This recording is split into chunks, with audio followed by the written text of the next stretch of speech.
कुछ तुम कहो कुछ हम कहें में मैं आज आपको सुनाऊंगी वसंत आबाजी डहाके की कविता पानी दरिया पर। वसंत आबाजी डहाके मराठी भाषा में लिखते हैं और उन्होंने एक कवि, लेखक, कहानीकार और आलोचक के रूप में ख्याति प्राप्त की है। वह काफ्का जैसे एग्जिस्टेंशलिस्ट लेखकों से बहुत प्रभावित हुए और उनकी लेखनी में इस एग्जिस्टेंशलिज्म से संबंधित गहरा अवसाद या डार्क डिप्रेशन भी देखने को मिलता है। पर जो कविता मैं आपको सुनाने जा रही हूं वो थोड़ी हटकर है। उसमें डार्क डिप्रेशन का नामो निशान नहीं, बल्कि एक रोमांचक कल्पना का आभास होता है। तो आइए सुनते हैं वसंत आबाजी डहाके की कविता पानी दरिया पर।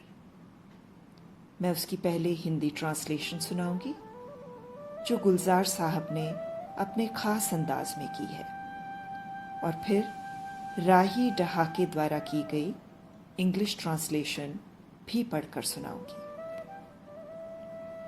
ये ट्रांसलेशंस गुलजार साहब के काव्य संकलन अ पोयम अ डे में दर्ज हैं। गुलजार साहब ने इस कविता का हिंदी में अनुवाद कुछ इस प्रकार किया है। सुबह की नाजुक धूप गिरा करती है जैसे दरिया के पानी पर, ऐसे कुछ रहती हो तुम मेरे ख्यालों में। काली चट्टान पे बैठा एक सफेद परिंदा खामोश दोपहरी में, कुछ ऐसे रहता है ख्याल तुम्हारा। शाम की गोधूली में जब गैया जब पानी पीने आती हैं, जैसे उनकी गर्दन की घंटियां बजती हैं, कुछ ऐसे ही रहती है याद तुम्हारी मेरे ख्यालों में। पानी की आवाज बिखरती है जैसे सारे गांव में, रात की रेशमी खामोशी में आवाज तुम्हारी रहती है मेरे ख्यालों में। कितना सुंदर अर्ज किया है। इंग्लिश ट्रांसलेशन में राही डहाके कुछ इस तरह अर्ज करती हैं। Like the tender morning sunlight falling on the river water is your presence on my mind.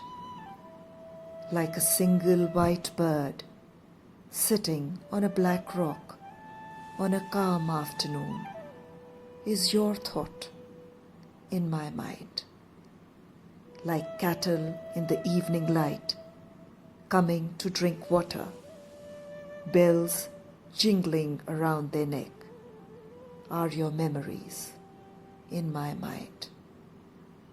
Like the sound of water spreading across the town in the seamless silence of the night is your voice in my mind.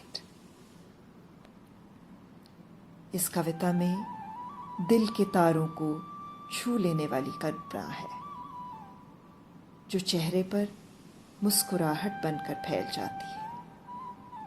आशा करती हूँ आपको ये कविता पसंद आई होगी।